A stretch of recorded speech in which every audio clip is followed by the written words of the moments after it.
The 4-day work week. Is it all hype or is there a way to make it actually work? Well, I have been experimenting with the 4-day work week for all of 2024, and I am now ready to share with you the results of that experiment.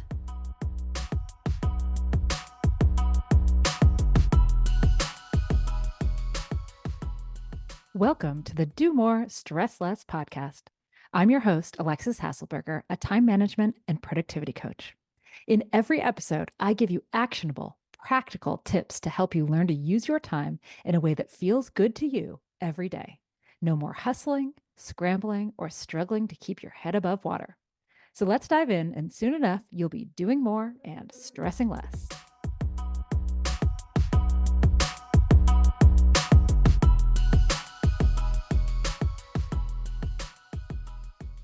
As you may or may not know, for all of 2024, I've been running an experiment, a big one, a 4-day work week experiment. Now, why did I call it an experiment? Because it really was an experiment, because I wasn't sure if I could make it work. And I didn't want to say, hey, I'm going to do this and then have to, go back on what I said, right? So it really was an experiment. Now, I run a small business, and yes, I have a small team of very part-time contractors, but it's mostly me. And I wasn't sure if I could cut a day off my work week and still, support my family with my business. But now the year has passed, the experiment is over, and I'm here to share with you the big reveal. It worked, and I am making the 4-day work week my new normal. Now, of course, I reserve the right to change my mind at any point in the future, but honestly, I can't see myself going backwards on this one. Now, it has not been all roses, that's for sure. I spent many years calibrating a 5-day work week to task realism, making sure that I was planning for the time that I had available.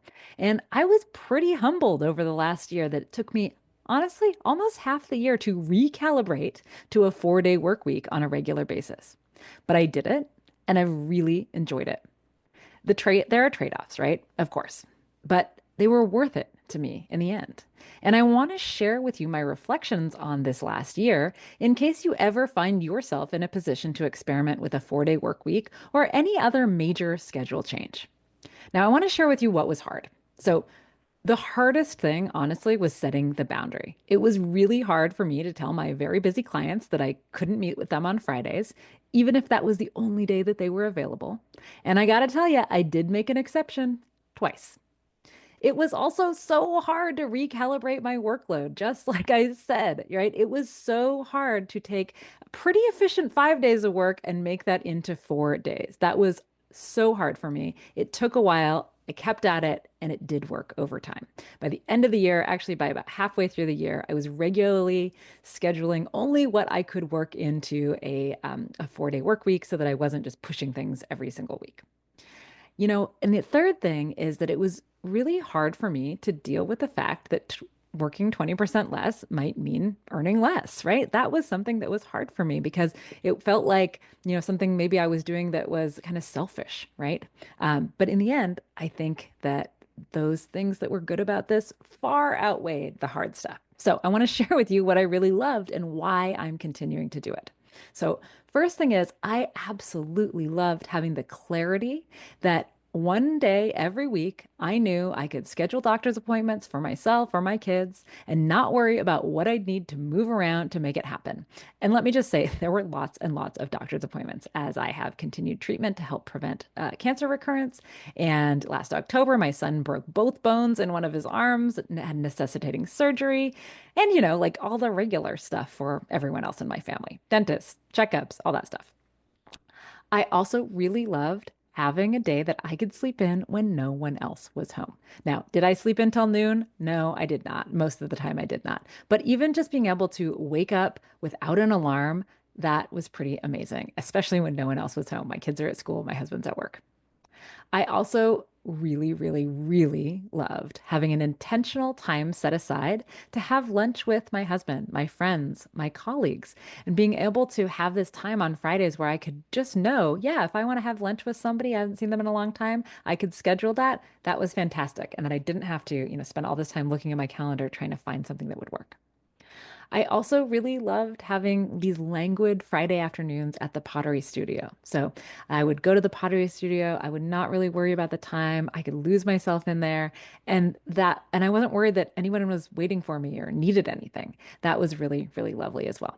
So now, why does this work for me, right? I told you the bad, I told you the good. Why is this working for me and why am I sticking with it? Well, firstly, I am kind of an all or nothing person when it comes to my time. So I like having days that are just like back to back meetings, lots of stuff smashed in there, juxtaposed with having days with nothing at all, right? So this actually works really well because I had these 4 jam-packed days every week, and then I would have Friday and the weekend that were just not scheduled in that same way. So I really enjoyed that.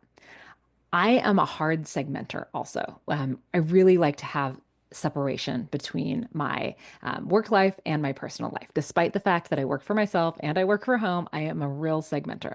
So I really like to have days that are all work and these days that are all play. And the 4-day work week allowed me to do even more of that than I was doing already.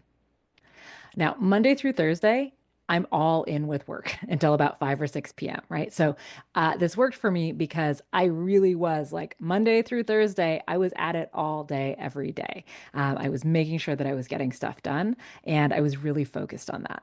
And then I had, 3 days to focus on the rest of my life. So that's why it worked well for me. I think it worked because I am so much of this hard segmenter.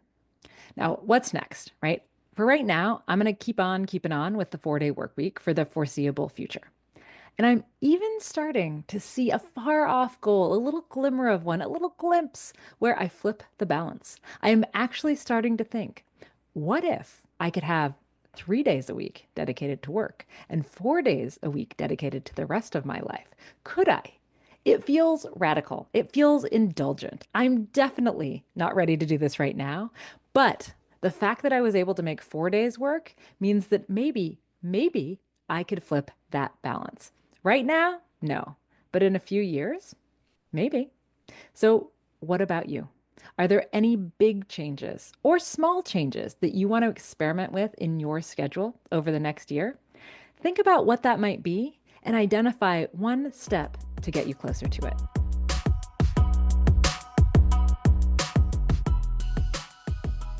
And that's a wrap on today's episode of the Do More, Stress Less podcast. If you found today's episode helpful, please share it with somebody who could use a little less stress in their life. And make sure you subscribe so you never miss an episode. And if you're excited to take action or you need a little extra support, check out the free resources available on my website or schedule a free consultation call with me. You can do both of these at alexishasselberger.com. See you next time.